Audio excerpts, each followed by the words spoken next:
ए तू इथं काय करतेस ग? काय म्हणजे दिसं नावे तांदूळ निवडत्या. कुणाच्या घराबाहेर? तुझं डोळं खरंच गोटे खेळायला गेले वाटतं. तुझंच घर आहे ही. तू का ग हात धुवून माझ्या मागे लागल्यास? मामी ओ मामी झालं निवडून. आले आले आलाच होय. ही इथं काय करत्या? आणि तू कुणाला पण घरातली कामं कशी का सांगतीस?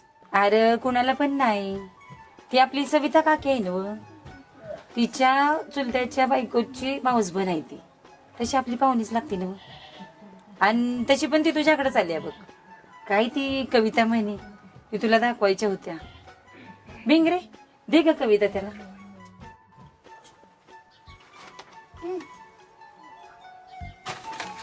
मामी चला येते मी. हा ये ये.